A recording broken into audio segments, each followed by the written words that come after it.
इस स्कीम की वजह से एक सिग्निफिकेंट राइज देखा जा सकता है नंबर ऑफ़ गर्ल स्टूडेंट्स में, और जो भी पुअर चिल्ड्रन होते थे उनके नंबर ऑफ़ एनरोलमेंट्स में एक सिग्निफिकेंट राइज को देखा जा सकता है, एक बहुत बड़ी बढ़त को देखा जा सकता है। Children who fail to attend the classes earlier are more regular now, जो कि पहले जो भी जितने भी बच्चे होते थे जो भी क्लास रेगुलर नहीं अटेंड कर पाते थे, अब वो रेगुलर अटेंड कर सकते हैं इस स्कीम के तहत। अब कुछ पुअर चिल्ड्रन होते थे जिनको मतलब पोषण ठीक ढंग से नहीं हो पाता था, उनका कंसंट्रेशन ठीक ढंग से नहीं लग पाता था पढ़ाई में, इसलिए वो बीच में ही लंच पीरियड में स्कूल छोड़कर घर चले जाते थे और फिर स्कूल अटेंड नहीं कर पाते थे।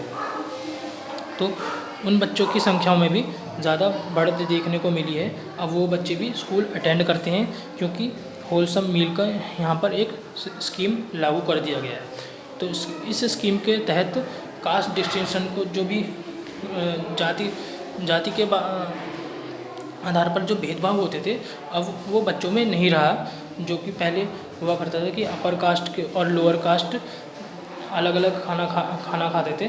तो अब ये सब साथ मिलकर खाना खाते हैं और कास्ट डिस्टिंक्शन को भी इसमें बहुत कम कर दिया गया है।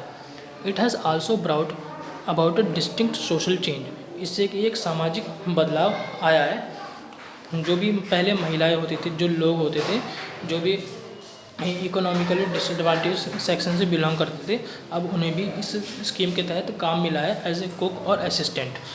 और इसी तरीके से ये असमानताएं भी दूर हुई हैं जो कि हमें पहले देखने को मिलती थी जेंडर के बेस पे, कास्ट के बेस पे और एजुकेशन के बेस पे। अब हम पढ़ेंगे equal opportunity in private schools, यानी कि समान अवसर प्राइवेट स्कूलों में भी। Realising the gulf that exist in the types of schools that are rich और पुअर। अब ऐसे कई तरीके के स्कूल भी हैं जहाँ पर भेदभाव होते थे रिच और पुअर के चिल्ड्रंस में।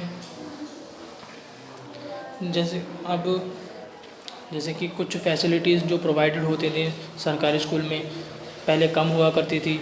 रिच पीपल के जो चिल्ड्रंस थे उनके ज़्यादा फैसिलिटी प्रोवाइड की जाती थी, चाहे वो प्राइवेट में पढ़ें चाहे वो गवर्नमेंट में पढ़ें। और पुअर पीपल के जो भी चिल्ड्रंस थे उन्हें कम फैसिलिटी प्रोवाइड करी जाती थी। तो सरकार ने क्या किया, अब सरकार ने ये फैसला किया है कि जो भी प्राइवेट स्कूल्स हैं उनमें एक सीट रिज़र्व कर दी गई है इकोनॉमिकली वीकर सेक्शन के लिए।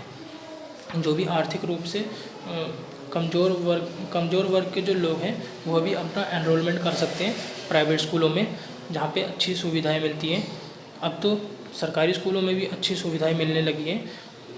उसमें ये नहीं देखा जाता कि सामने वाला जो बच्चा है वो किस फैमिली से बिलोंग करता है या फिर किस कास्ट का है। ऐसा कुछ अब किसी तरीके का भेदभाव नहीं बरता जाता, सभी को इक्वल अपॉर्चुनिटी प्रोवाइड करी जाती है और क्वालिटी एजुकेशन प्रोवाइड किया जाता है। अब सरकार ने भी अपनी तरफ से भी कुछ इनिशिएट प्रोवाइड किए हैं ताकि सभी को इक्वल अपॉर्चुनिटी प्रोवाइड हो। और however as we have seen the aim is still far from being achieve. जैसा कि हम देखते हैं कि ये जो उद्देश्य है अभी भी पूरा करना बाकी रह गया है, डिस्पाइट जबकि हम जानते हैं कि इक्वलिटी एक बेसिक राइट है सभी ऑल ह्यूमन बीइंग का, फिर भी डिस्क्रिमिनेशन होते हैं कास्ट के बेसिस पे, क्लास के बेसिस पे, रिलीजन के बेसिस पे अभी भी वो देखे जा सकते हैं।